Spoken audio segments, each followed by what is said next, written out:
Hello and welcome back to another episode of The Final Whistle live here on KBEV 6 as well as our first show in podcast form. We've got some turbulence in the Lakers organization. We're in the midst of the first round of NBA playoffs and we got some NFL signings to talk about. I'm Jude Binkley here with my co-host Aria, Damavandi. So let's get right into the news. So first thing that we're going to talk about on today's episode in podcast form, by the way, this will be available on a few formats. Most likely iTunes and SoundCloud once we get that set up, so that'll be exciting. But last week, the Lakers already kicked off the offseason pretty early, so some quick moves with them. Magic Johnson officially out as the Lakers general manager. Aria, as our resident Lakers expert, what do you think about this? I understand where he came from. He probably didn't like being in charge of all the power moves of the team. He probably didn't feel like he could do it anymore. In a press conference, he said that he couldn't do this anymore, like his job. He said he wasn't happy and he wasn't Magic Johnson the way he wanted to be.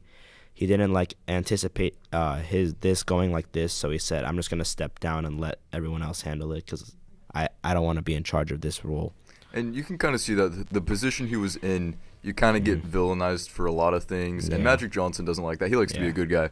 And even with that, though, this happened very unexpectedly. He just kind of dropped the news, didn't even tell Rob Pelinka. And then another thing that kind of ties right into that is Luke Walton. Yeah. And Pelinka and Gene Buss, is that how you say Jeannie it? Buss, yeah. Jeannie Buss gave him the go-ahead to fire Luke Walton right after the season ended. But obviously he stepped out, so he didn't do that. So then Pelinka stepped in and fired Luke Walton. And less than 24 hours later, he was just hired and picked up by the Sacramento Kings. Yeah. I think it's good for us. I didn't really like Luke Walton as a head coach. I never really liked him as a player either, but for what I'm heard is he's a good guy, but I don't think he's a good head coach for our team. So I like that move for us. Maybe it'll be better for the Kings, but I like that move that we did. Maybe we can get another head coach. Mark Jackson, Tyronn Lue, Monty Williams are all available for the job if any of them would want to come to LA. Yeah, and the Lakers they haven't said who, but they have already scheduled interviews for 3 potential new head coach spots. But it's funny, with LeBron, he never has a coach that lasts too long. Yeah. Luke Walton after a year with LeBron. So, would you like to get into let's segue into playoffs? Our next thing, NBA playoffs. We're in the middle of the first round.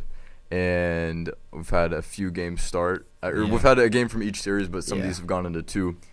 I think most notably, if you want to talk about it, what happened last night, the biggest comeback in playoff history. Yeah. The Warriors blew a 3-1 deficit in the NBA Finals, and now they've blown a 31-point deficit in a pointless playoff game because they're still probably going to win the next 3. They're still going to blow them away, I think. I think that's going to be the Clippers' first and last win, honestly.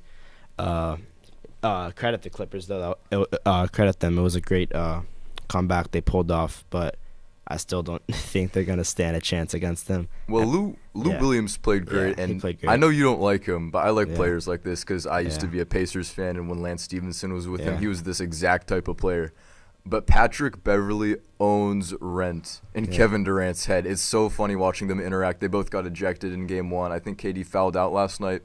But those interactions, I just think it's fun. It livens up the court, especially if you're a Clippers player. And I imagine for a young team who doesn't really have a superstar like the Clippers, having just kind of a catalyst for energy and motivation and, just to see kind of him give his all in a setting like that. I don't really like the guy either, but he started playing mind games with him, and then later Kevin Durant got fouled out, which led Clippers more momentum, and then they capitalized at the end. So, yeah.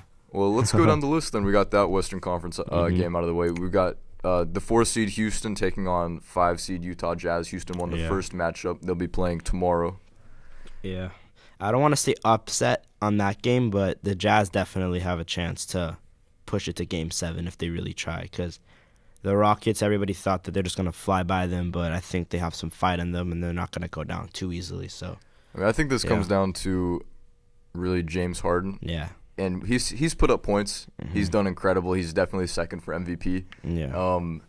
But he has to play around his other team too, because so many of those games where he'd put up 40, 50 points, his team would lose. Yeah. And he can definitely carry a playoff game like that, but you got to spread around and know that you're not going to be there the whole time. He's got to. His team essentially has to step up for him. His team has to play better around him. While Utah is more probably complete across the board, even though they don't have a superstar like James Harden.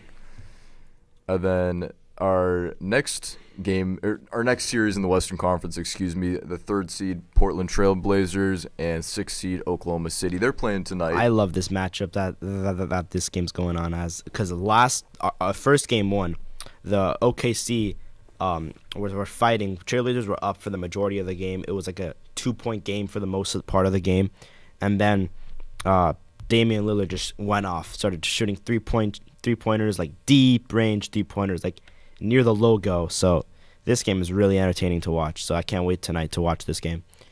And then our next game tonight, our final series in the Western Conference between 2nd seed Denver, who kind of surprisingly, as the 2 seed, lost to the San Antonio Spurs. I think Spurs will beat them in really? a series. I think Spurs will beat them. That'll be interesting. I don't think the Nuggets will win the series. That's the weirdest thing. Yeah, I think it'll be Game 7 loss. Denver, they've been at the top of the standings all year, and they've been not super talked about, and they've never really been considered even like Houston or Portland to a degree for a potential Western Conference run. It's kind of weird how a lot of people have been quiet on it, even though they've. I think the thing about them though is because they haven't been in the playoffs and like this type of team for a long time, so they don't have the experience that like the Spurs have. Like the Trailblazers, for example, also they have more experience there too. They've been there, done that. So I think that the Spurs will prevail in this series. That's a great way to put it. And then let's move on to the Eastern Conference. This is going to be a sweep for sure. 1st seed Milwaukee Bucks, best team in the league. I'm just going to say it. I think it's a sweep. I don't even think it's a question. Giannis against Detroit. Giannis is a freak. And how many did they win by the first game? It was like 30 something. 40, something like that. Yeah, it was crazy. It was crazy. So I don't think much needs to be said about that. Giannis Antetokounmpo. He's insane. That'll be a 4-0 series. And they also got Chris Middleton shooting threes, lights out. So.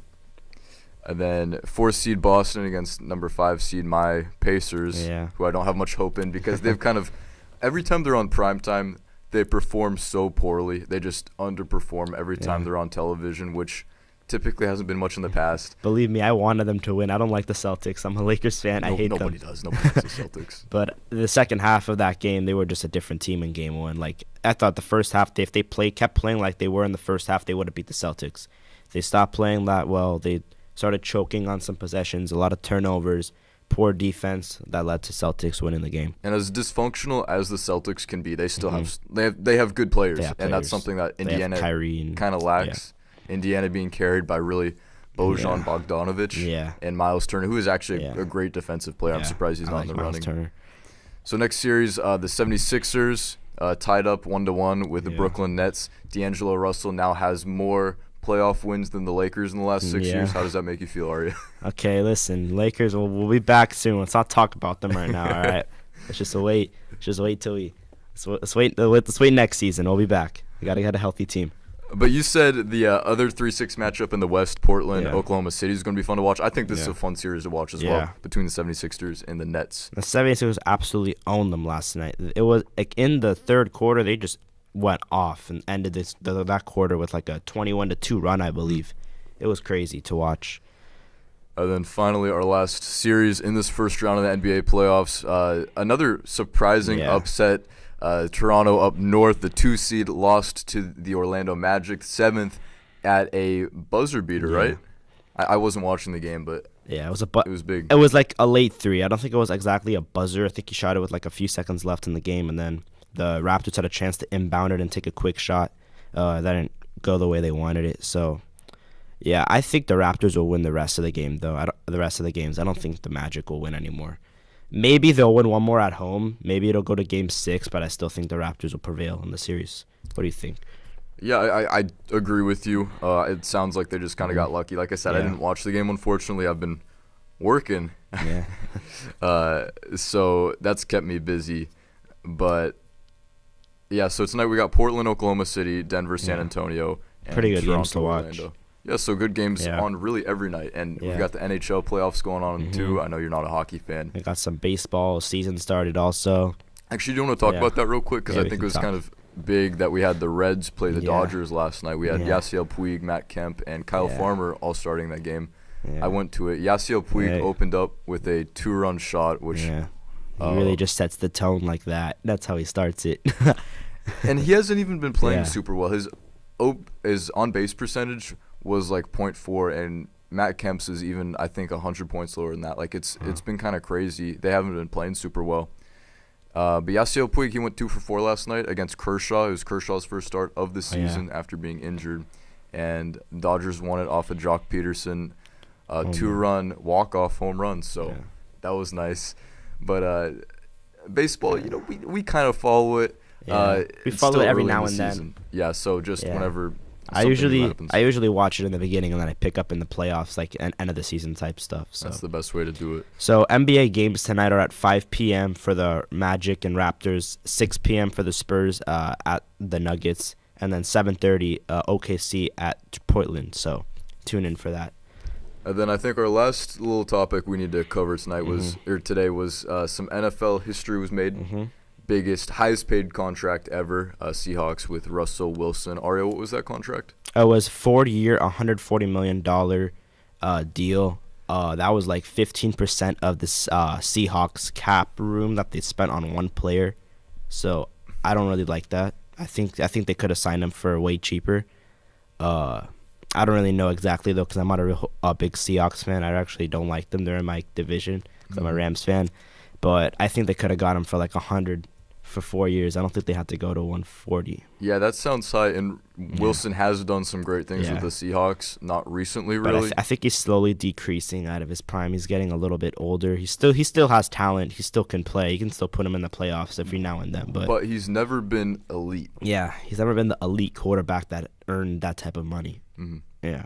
So that's interesting. And the highest paid contract now in NFL, the current highest contract. So that was some interesting news to wake up to. I don't think it's gonna. Okay, Seahawks, you have less money now. That's what it is at this point. I don't know how fans are reacting to this because the news broke pretty early this morning. I woke up and that was the first thing I saw. But interesting, and we're just gonna see some more interesting signings like that kind of trickle in, especially leading up to the NFL draft. I think they could have. I don't like it though as much as people might think, because I just don't like how they spend so much money on one player, even though their team is still going in through some rebuilds right now, because they gotta get a little bit of more offensive weapons and maybe more defensive players to help this team. Maybe like go back to the Legion of Boom era. So and 15% is a lot. Yeah, and there's one more last thing I'd like to touch up on. Wednesday at 8 p.m. Eastern, 5 p.m. Pacific, the NFL season schedule will be announced for next season.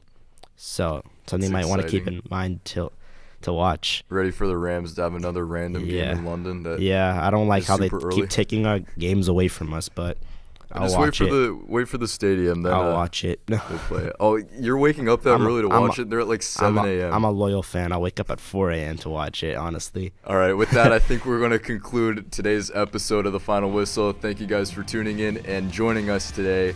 And Aria, as always, it's been a pleasure. Yeah, thank you.